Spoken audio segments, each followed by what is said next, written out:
Faut-il organiser les élections en 2028 en République démocratique du Congo, 2 ans avant l'échéance? La question se pose déjà.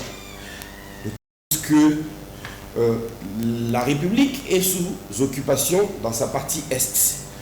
Vous le savez, aujourd'hui, nous tournons cette émission il y a un an, jour pour jour, que le M23 a occupé, le M23 soutenu par le Rwanda, faut-il le préciser, a occupé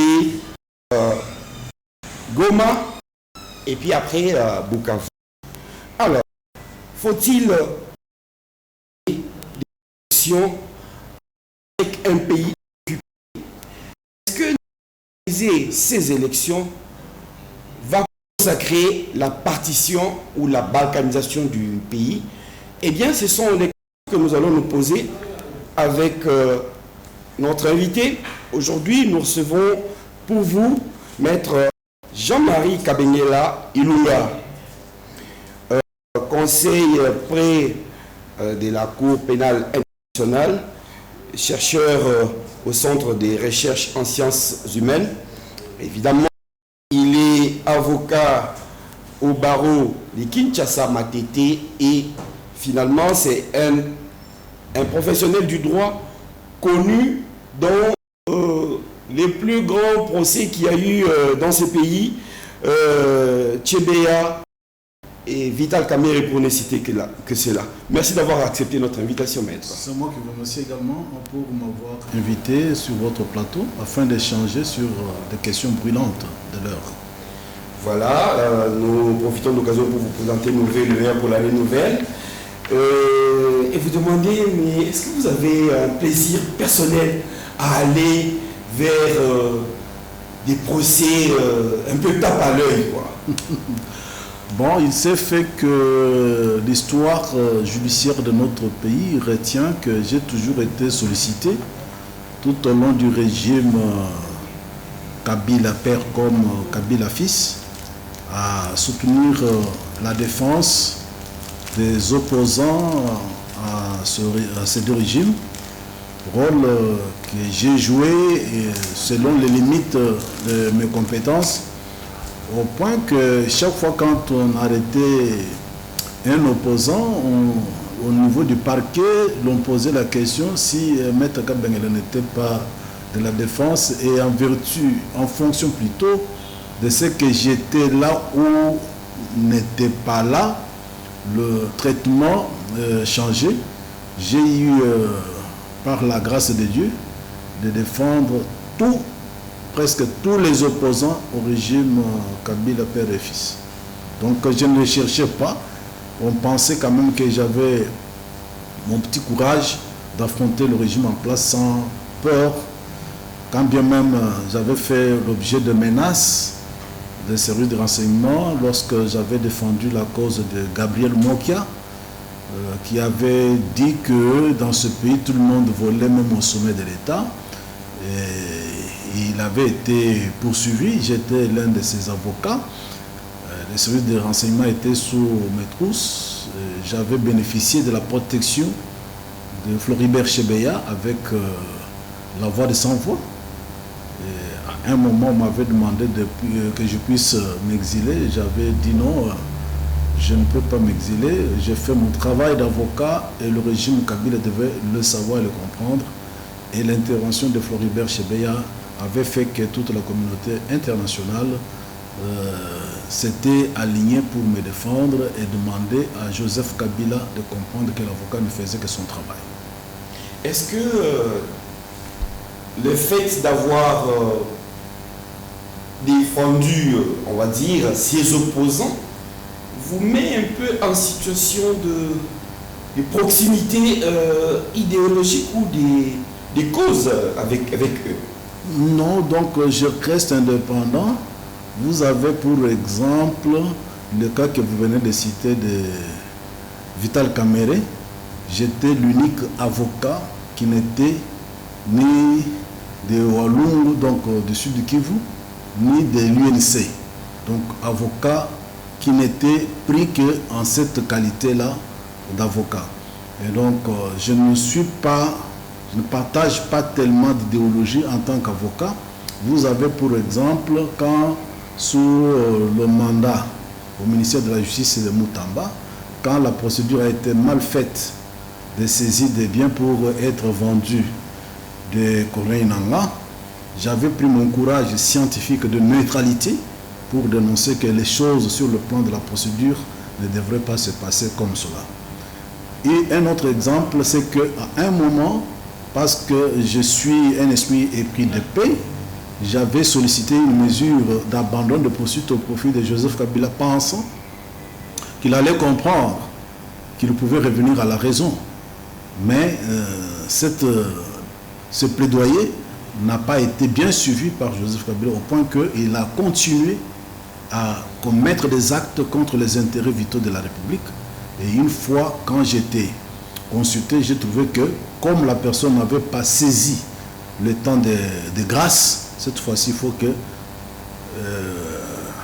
le fouet soit invité. Et j'ai porté ma voix pour défendre les intérêts de la République contre Joseph Kabila. Je donne ces exemples pour vous montrer que je reste indépendant d'esprit. Dans mes analyses, je m'efforce de l'être. Oui, parce que, faut-il aussi les rappeler, lorsque vous défendiez Vital Kamerhe, c'était comme directeur des cabinets de Félix Tshisekedi sous son premier mandat. Et donc, pour ceux qui vous pensent proches idéologiquement de Tshisekedi, ils ont tort. Proches, oui, parce que nous avons été tous,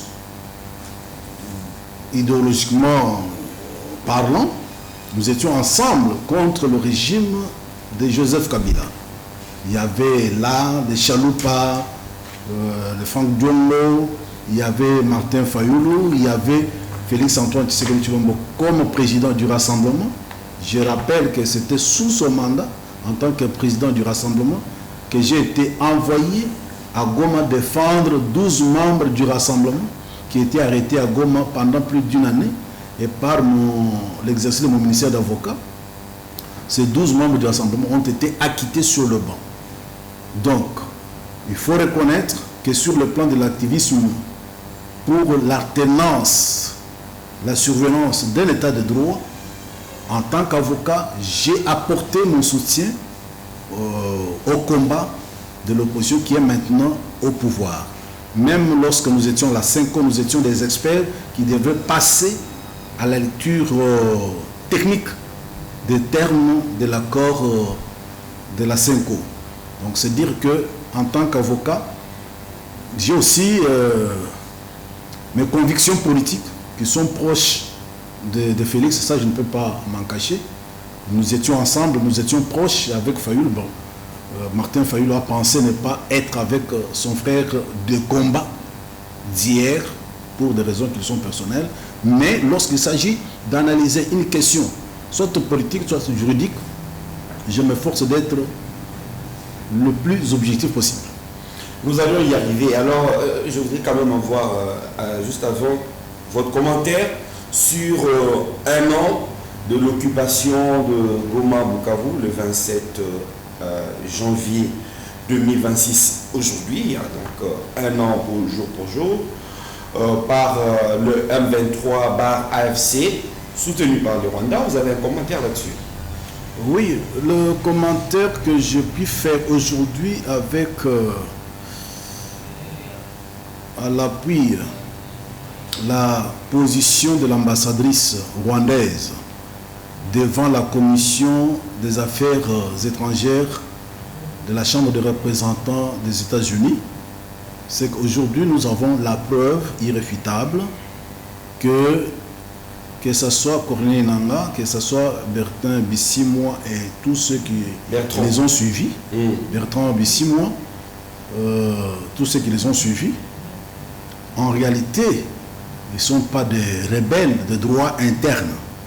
Ce sont des citoyens qui servent à la République du Rwanda de matérialiser sa guerre d'agression contre notre pays. Elle a dit parce que collaborer avec le M23. Donc la République du Rwanda entretient une coopération en matière de sécurité avec l'AFC M23. Or, que ce soit d'après la constitution rwandaise, il ne peut pas y avoir de coopération avec une structure non étatique. Donc cela veut dire que c'est juste un prétexte pour voiler l'agression rwandaise dans notre pays. Et comme le Rwanda ne pouvait pas le faire sans avoir des supplétifs congolais, et le Rwanda est passé par là. Vous allez vous rappeler qu'on a affaire à un monsieur très rusé, Paul Kagame. Vous voyez comment avait commencé la guerre de 1994. Tout est parti de lui. Parce que si Abiyarimana n'avait pas trouvé la mort, je ne pense pas qu'il y aurait eu ce qu'il y a eu. Mais rappelez-vous que le génocide qui s'en est suivi pour Paul Kagame, ces génocides n'auraient tué que les Tutsis. Et puis il est dit dans les écrits que c'est les Hutus qui auraient tué les Tutsis. Mais toute chose, toute proportion gardée, vous allez remarquer une chose, que dans la plupart des écrits, on dit que les génocidaires rwandais, plusieurs centaines, ont trouvé refuge en France et en Belgique. Curieusement, c'est contre la RDC que Paul Kagame dirige son agression. Donc, tout ça, ça fait penser que nos compatriotes qui servent de supplétifs au Rwanda n'ont pas d'amour pour notre patrie. Voilà, ça c'est votre commentaire. Alors nous allons entrer dans le vif du sujet par une déclaration que vous avez faite sur l'organisation des élections en 2028.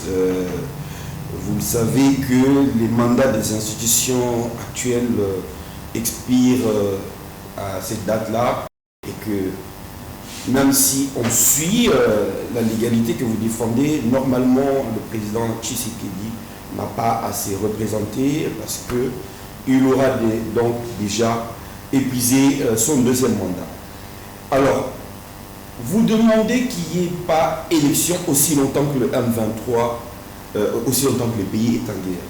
Alors, est-ce que vous ne trouvez pas qu'en ne votant pas, est-ce qu'on ne risque pas de plonger les pays dans une crise de légitimité totale où plus personne n'a le droit de commander, aggravant ainsi peut-être la fragilité de l'État face au M23?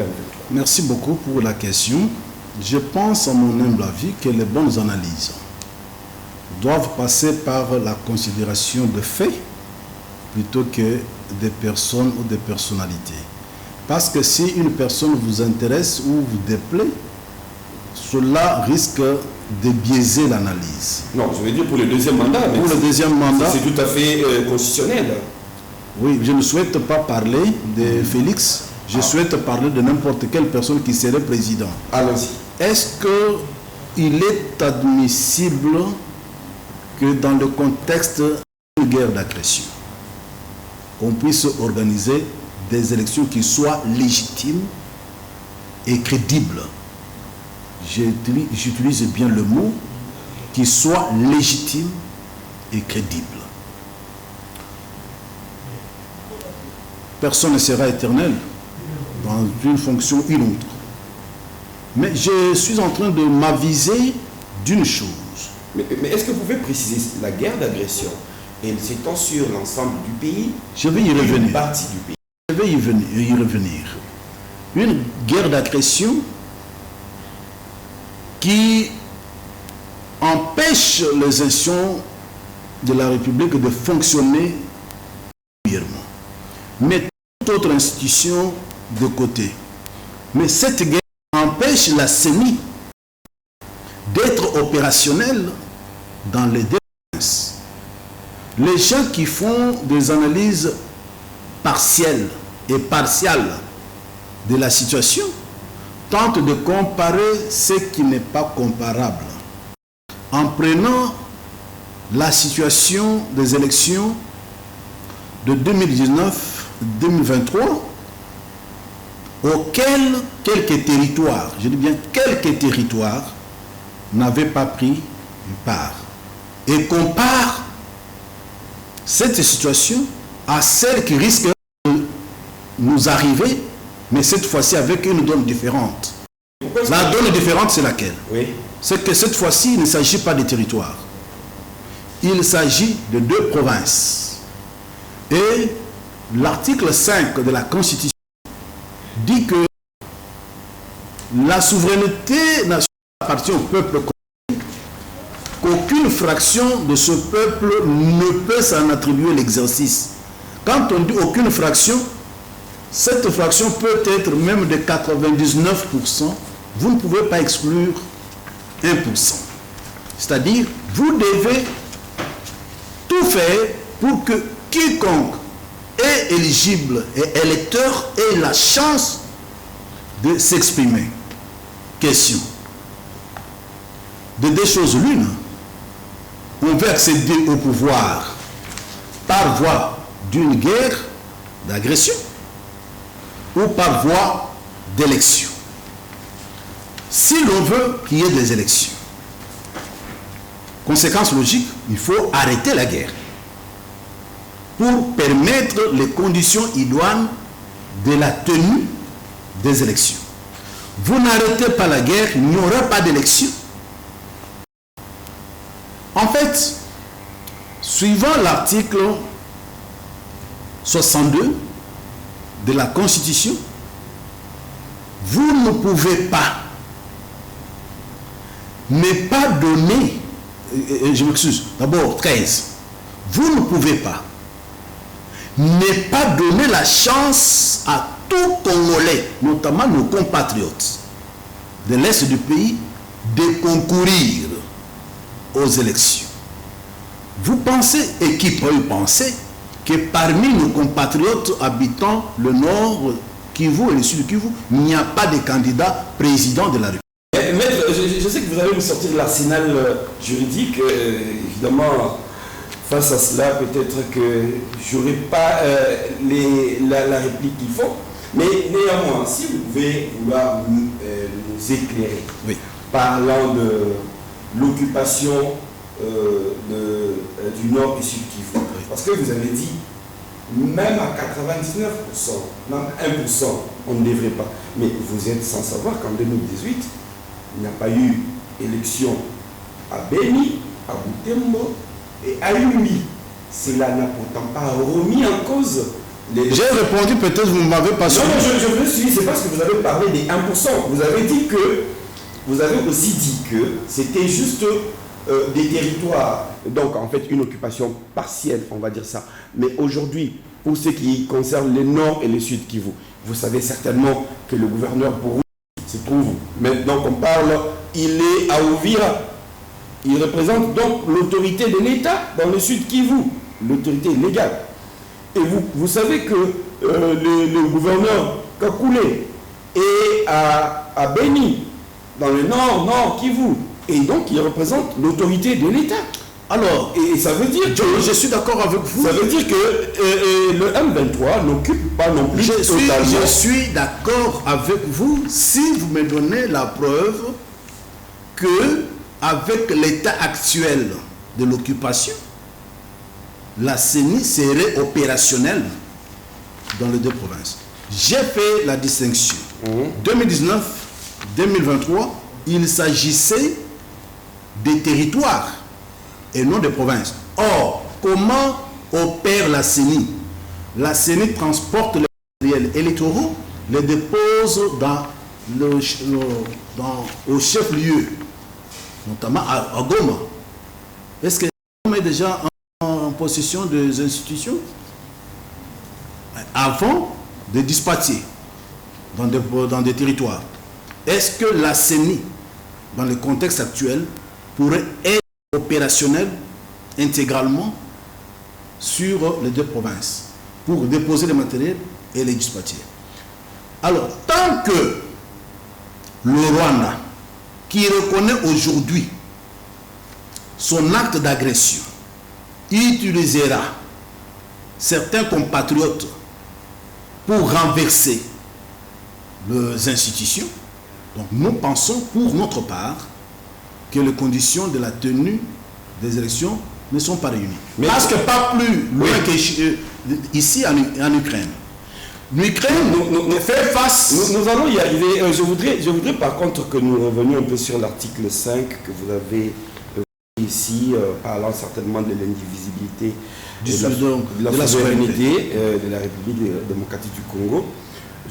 Je voudrais réfléchir avec vous, maître.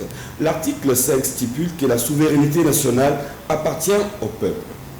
Alors, en reportant les élections sur tous les territoires nationaux à cause d'une agression dans une zone localisée, ne violez-vous pas, à contrario, le droit de la majorité du peuple congolais d'exercer sa souveraineté? En ce moment-là, nous sommes en droit.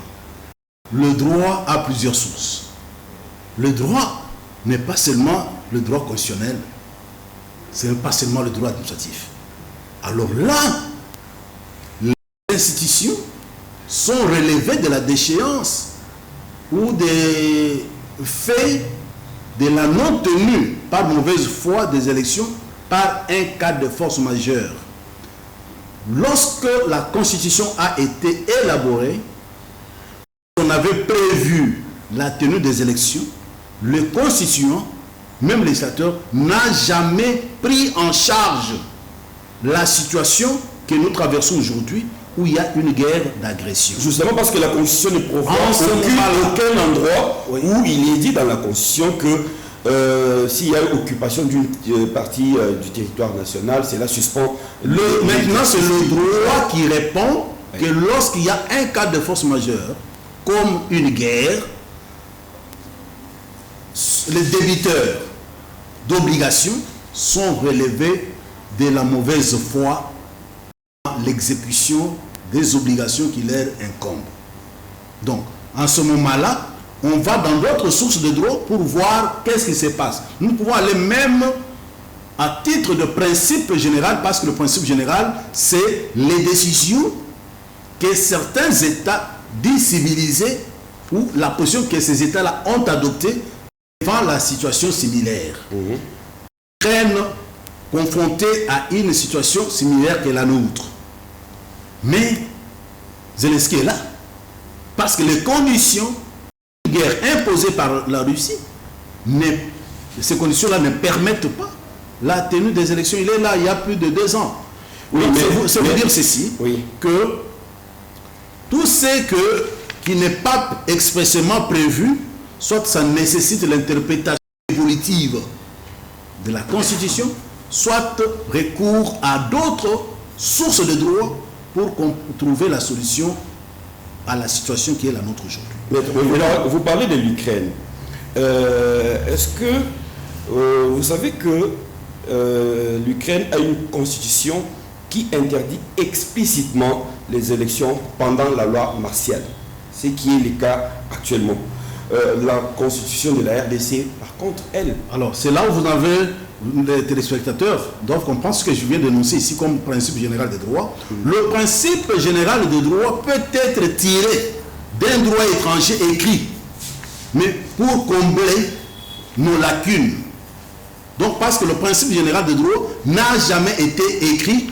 Parce que si c'est écrit... Vous demandez une révision constitutionnelle. Non, écoutez, je réponds à la question de ce que vous venez de soulever. Le principe général de droit, si c'est écrit, ça cesse d'être un principe général de droit. Le principe général de droit est prisé, soit dans des jurisprudences étrangères, une nation, une institution qui a été confrontée à la situation qui est la nôtre aujourd'hui. Je vous donne par exemple, vous voyez le jour où je propose le discours serment de Étienne Tshisekedi.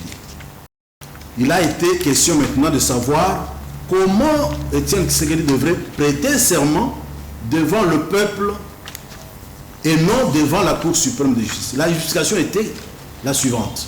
La Cour suprême d'alors avait déjà montré son inféodation au régime en place.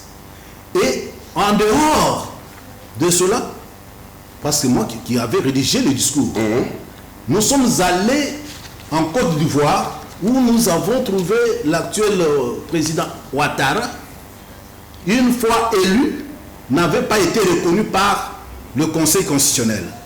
Il avait prêté serment par écrit avant que la situation ne redevienne normale. Donc, on est allé puiser dans l'attitude des dirigeants ivoiriens pour maintenant, c'est moi qui justifie cette procédure-là. Ici, je justifie la même procédure parce que la situation n'est pas une première chez nous, ça s'est déjà produit ailleurs. Comment les États qui ont connu des situations similaires à la nôtre se sont comportés? C'est de là que l'on tire ce que l'on appelle principe général de droit. Alors, maître, si la guerre est les seuls critères pour reporter les élections, alors n'importe quel groupe armé peut maintenir un régime au pouvoir indéfiniment. Parce que qu'on ne s'étonne pas qu'un régime au pouvoir entretienne un groupe armé pour justifier sa longévité. Vous savez, on peut tromper une personne, mais pas tout un peuple, pas pour toujours. J'ai entendu des commentaires dans ce sens-là, mais vous savez que si un régime en place le fait, ça se saura. Mais aujourd'hui, vous voyez les efforts que déploient les animateurs des institutions. Alors, moi, je mets au défi ceux des compatriotes qui se sont laissés séduire par Paul Kagame. Vous voulez des élections? D'accord? Arrêtez la guerre. C'est ça. Arrêtez la guerre si vous voulez qu'il y ait des élections. Alors, je veux voir quel est cet opposant politique, cet opposant armé qui dira, nous cherchons en même temps la tenue des élections, nous continuons à faire la guerre. Vous voulez accéder au pouvoir, soit par voie des armes, continuez. N'attendez, ne demandez pas des élections. Vous voulez des élections, arrêtez la guerre, venez aux élections. Donc, des choses l'une.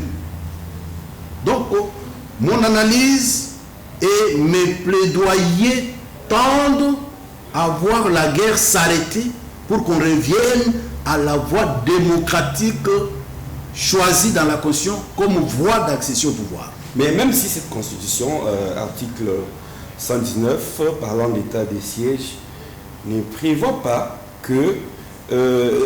donc je voulais dire, la Constitution prévoit déjà par l'état des sièges, article 85-86, pour répondre à la guerre. Donc, c'est une réponse légale. Si les législateurs avaient donc voulu que la guerre suspende les élections, eh bien, ils auraient inscrit cela explicitement. Parce que là, nous rentrons dans l'interprétation alors que nous parlons du droit écrit. Vous voulez que nous interprétions? Vous voulez dire que la Constitution aurait dû disposer qu'en cas de guerre, n'est-ce pas, qu'il n'y ait pas élection. Expliquez-moi, on aurait prévu une cour martiale comme par... Dites-moi, comment Joseph Kabila n'avait-il pas quitté le pouvoir en 2016? Ah, c'est le président que vous voulez prendre? Non, non, non, non. Je vous dépose la question, même aux téléspectateurs. Comment Joseph Kabila n'avait-il pas quitté le pouvoir en 2016? Il y avait évocation d'un cas de force majeure autre que la guerre. Aujourd'hui, de quel droit on peut empêcher les animateurs du pouvoir en place d'évoquer un cas de force majeure autre que celui jadis évoqué par Joseph Kabila? Mais ici, c'est beaucoup même plus grave, il s'agit d'une guerre. Vous comprenez? Donc, il ne faut pas souffrir du jeu de froid parce qu'il s'agit de Félix. On oublie que Joseph Kabila n'avait pas quitté le pouvoir en 2016. Et qu'il avait évoqué, il a fait même prendre à la Cour constitutionnelle un arrêt interprétant l'article 70 alinéa 2 de la Constitution, comme pour dire si les élections ne se tiennent pas, le président en exercice reste en fonction. Alors, nous pensons que si les gens parce qu'il y a des politiciens qui soutiennent la guerre de l'Est. Ne s'en est pas caché. Lorsqu'il fait la sortie pour annoncer l'AFC, il dit qu'il y a eu beaucoup de personnalités politiques et des organisations politiques qui ont adhéré au mouvement. Et Bissimo va plus loin pour dire que c'est un cadre ouvert où il y a eu beaucoup et des partis politiques et des regroupements politiques qui ont adhéré. Vous comprenez?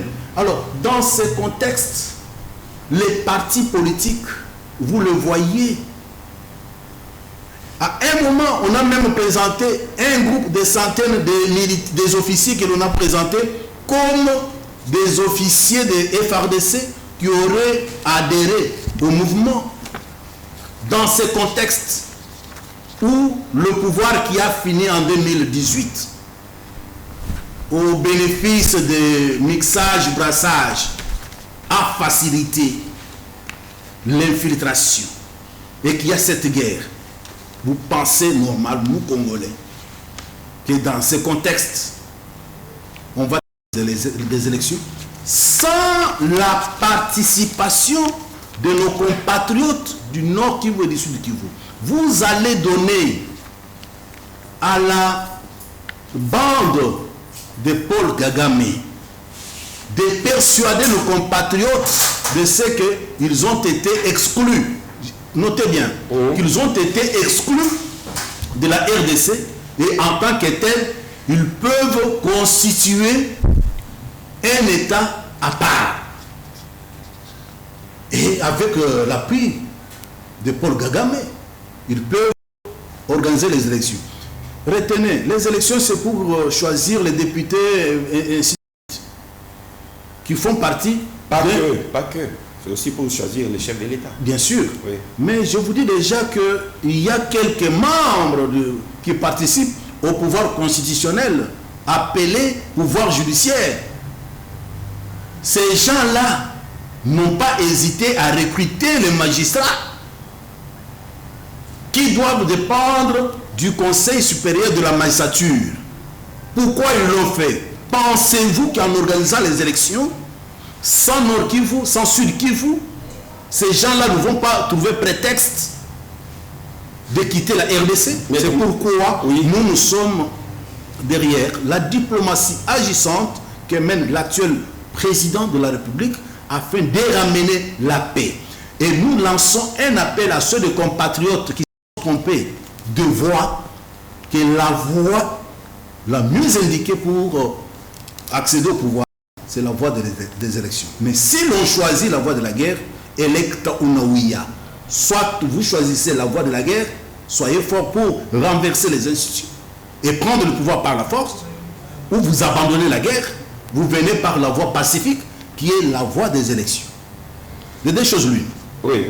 Alors, moi, plutôt, je voudrais que, au lieu que vous nous amenez dans ces dilemmes... c'est pas dilemme, le choix est clair. Les deux choses l'une. Je voudrais plutôt que vous puissiez nous dire quelle lecture devrait-on... Qu'est-ce qu'on devrait mettre en avant-plan? Les prismes politiques, la lecture politique, ou les prismes juridiques de la loi, s'agissant de l'organisation de ces élections.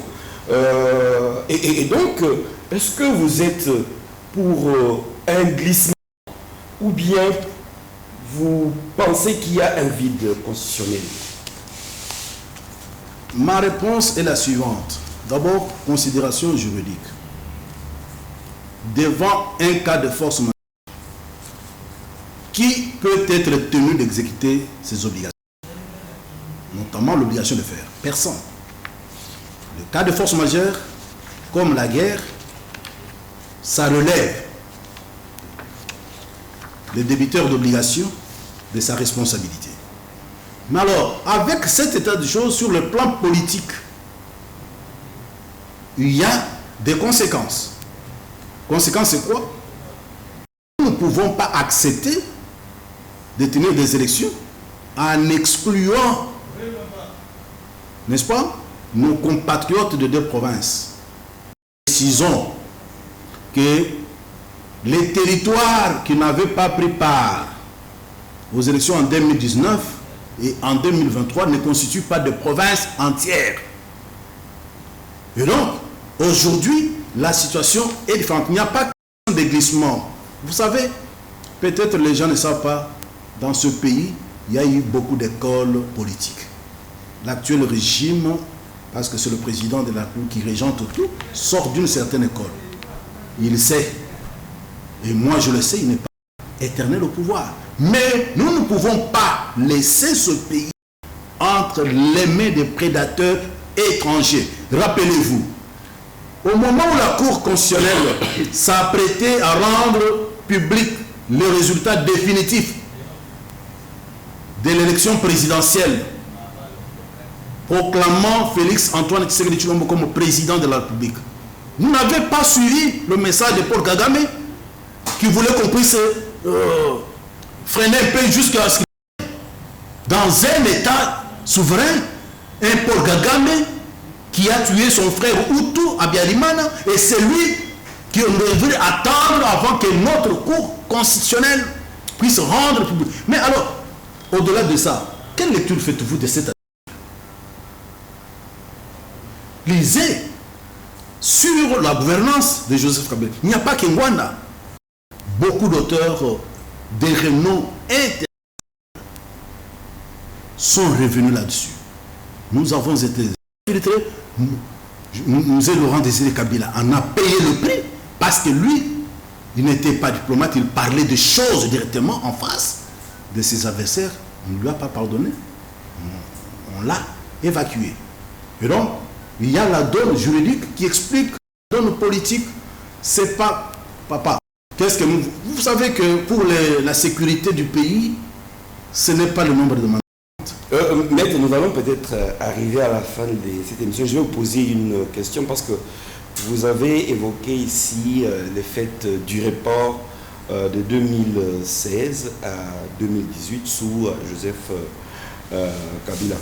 Mais avec ces reports-là, la Cour constitutionnelle d'alors avait toujours insisté sur la nécessité d'étendre vers l'élection les plus rapidement possible. Mais vous, en faisant de la fin de la guerre une condition préalable, parce que vous ne créez pas une condition juridique incertaine et aléatoire qui rend la position caduque. J'ai fait mon analyse et l'avenir me donnera raison. Vous savez, ceux qui voient loin, peut-être les contemporains ne le comprennent pas. Mais John, nous sommes tous des Congolais. On essaie seulement de tenir les élections sans les 2 provinces. Vous allez me donner raison. Alors, aujourd'hui, si ce que je dis ce n'est pas une lettre d'évangile, mais qu'on saisisse la Cour constitutionnelle, comme on avait saisi la Cour constitutionnelle du temps de Joseph Kabila. Qu'on pose la question à la Cour constitutionnelle si la guerre d'agression constitue un cas de force majeure relevant les débiteurs d'obligations à exécuter ces obligations, oui ou non. La Cour constitutionnelle répondra. Et peut, monsieur, tout comme elle ne peut pas, monsieur, mais au moins, nous aurons une décision de principe. Au point où je vous parle, peut-être, John, moi j'ai la faiblesse, je lis beaucoup. Je prends beaucoup de mon temps à lire. Vous avez déjà vu combien d'ordonnances de mise en place dans l'armée Joseph Kabila avait prise à 5 mois jusqu'à quelques jours de la tenue des élections dans l'administration, les généraux, plus de 357 colonels, majors, ainsi de suite, mis en place. Vous ne vous êtes jamais rendu compte que on avait préparé les scénarios Sassou Lissouba. Mais que, excusez, vous savez, nous les scientifiques, des fois, on perd de vue la donne mystique ou la donne spirituelle. Ah bon? C'est-à-dire, toute chose à l'analyse des observateurs, Kabila aurait reçu le coup. Parce que l'armée était infiltrée, les mises en place récentes étaient à objectif d'éjecter Félix du pouvoir. On ne lui donnait pas une année. Et donc, si vous analysez ce comportement-là, donc à partir de juillet jusqu'à janvier, vous de quelle année? De l'année des élections de 2018. Oui. Vous trouverez des traces, même jusqu'à 2019, janvier, généraux. Et il a distribué des commandements. Mais comment ce militaire qui avait la maîtrise de l'armée, Félix Tshisekedi, civil de son état, a pu échapper, a pu démanteler cette mise en place, le dispositif mis en place. Donc aujourd'hui, c'est un règlement des comptes contre Joseph Kabila. Vous ne comprenez pas. Ça, c'est l'analyse scientifique et historique. On met remet, hein. Donc, c'est-à-dire comment il a pu démanteler ce réseau. Plus de 100 généraux et dans des postes de commandement, des zones opérationnelles, des renseignements. Je pouvais même vous emmener les coupures des journaux officiels qui publient ces ordonnances. Il n'y a pas de règlement de compte. On veut remettre le pays sur les rails de bon fonctionnement. Hier, on pensait que ce pays était déjà acheté, mais par le canal d'un fils du pays, Félix peut partir. S'il ne part pas, un jour, le commun entre les humains, c'est quoi? C'est la mort. Il n'est pas éternel comme Dieu. Mais qu'est-ce que nous aurons tiré comme bénéfice du régime Kabila? Qu'est-ce que nous aurons tiré comme bénéfice du régime Félix? Voilà, maître Jean-Marie Kabengela Ilunga. Merci d'avoir accepté notre invitation. C'était assez passionnant et technique. Mais bon, je pense que chacun aura à tirer sa leçon. Merci beaucoup de votre invitation. Je reste disponible. Merci à vous, chers téléspectateurs. À très bientôt. Au revoir.